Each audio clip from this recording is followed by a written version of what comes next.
எதுக்கு ஒரு பொண்ணை கடத்தி அந்த பொண்ணை வச்சு ஒரு ஃபேமிலியை பிளாக்மெயில் பண்ணி ஒரு சமூக விரோதத்தோட சேர்ந்து அந்த பொண்ணை கொடுமைப்படுத்தி கேட்கவே ரொம்ப கொடூரமா இருக்க. சார், நீங்க நேத்து விசாரிச்சப்ப உங்ககிட்ட எல்லாத்தையுமே நாங்க தெளிவா சொல்லிட்டோம். முதல்ல இங்க இருக்கிறவங்க எல்லாம் விசாரிங்க சார். இந்த உட்காந்துக்கிட்டு இருக்கான்ல, இவன் மேலதான் எங்களுக்கு சந்தேகமா இருக்கு.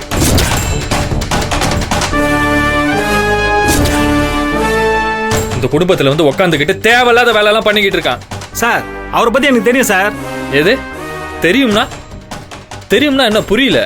ஏதோ ஒன் சைடா பேசுற மாதிரி இருக்கே சார். அப்போ நீங்க அவன் சொல்றதை கேட்டதை அதெல்லாம் நடத்திக்கிட்டு இருக்கீங்க. சார், அவர் சொல்றதை கேட்க நான் ஒன்றும் ஆள் கிடையாது. நாங்க போலீஸ், எங்க டியூட்டி நாங்க கரெக்டா செய்றோம். இது மேல நீங்க தப்பா பேசுனீங்க, உங்க மேல ஆக்ஷன் எடுக்க வேண்டியது இருக்கும்.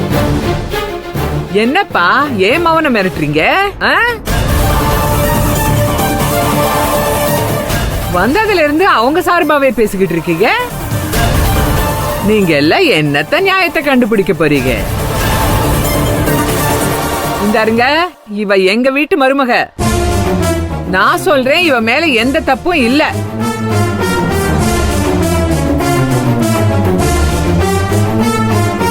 இந்த குடும்பத்துக்கு சம்பந்தமே இல்லாம இங்க வந்து உக்காந்துட்டு நான் சொல்றேன் நீங்க செய்யுங்க, நான் சொல்றேன் நீங்க கேளுங்க, அத்து விடுறேன் வெட்டு விடுறேன் அப்படி சொல்லி சொல்லி எல்லா வேலையும் இதோ இந்த பையன் தான் பண்ணிக்கிட்டு இருக்கான்.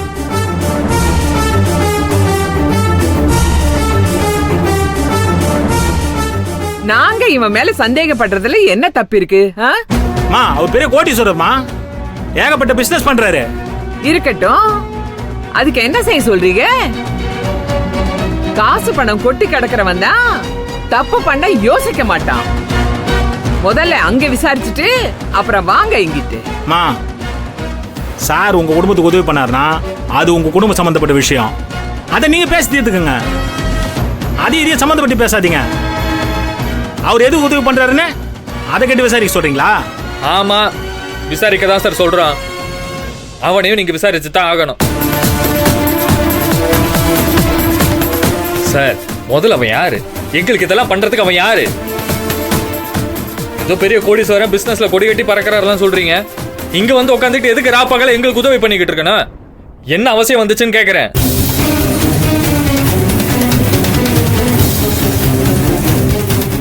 என்னமோ எல்லாத்தையும் தூக்கிட்டு வந்து சனனி தலையில கட்டணும்னு பாக்காதீங்க.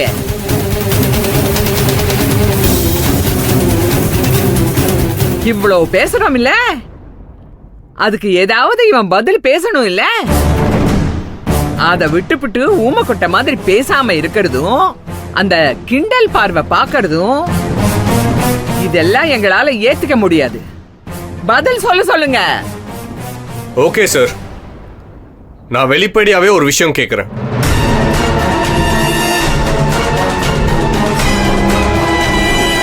நேற்று உங்ககிட்ட ஸ்ட்ரெயிட்டா கேட்டேன், ஏதேதோ சொல்லி மழுப்பிட்டாங்க. அண்ட் நீங்க வந்ததுக்கு அப்புறம் அந்த விஷயம் அப்படியே டைல்யூட் ஆயிடுச்சு. இப்போ நான் திரும்பவும் கேட்குறேன், இவங்க தர்ஷினியை காப்பாத்தினாங்கல்ல, அப்ப அந்த இடத்துக்கு ஒருத்த வந்தா தர்ஷினியை கொலை பண்ண பார்த்தான்னு சொன்னாங்கல்ல, அவன் யாரு, அவன் பேர் என்ன? கேளுங்க சார். விகே. விகேனா? புரியலையே சார். அவன் யாருன்னு சொல்லுங்க சார்.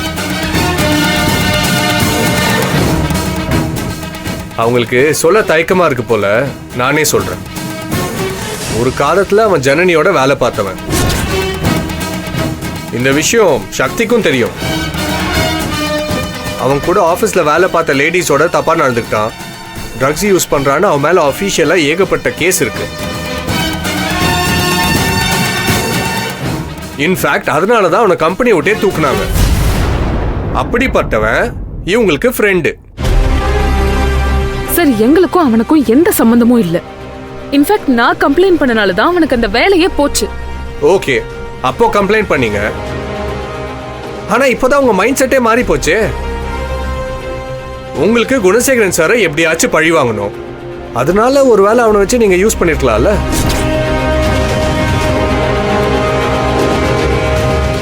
சார், இந்த ஜனனிங்கிறவங்க இன்னோசென்ட்லாம் கிடையாது.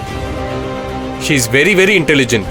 அந்த இன்டெலிஜென்ஸை குணசேகரன் சாரை பழி வாங்குறதுக்குன்னே யூஸ் பண்றாங்க.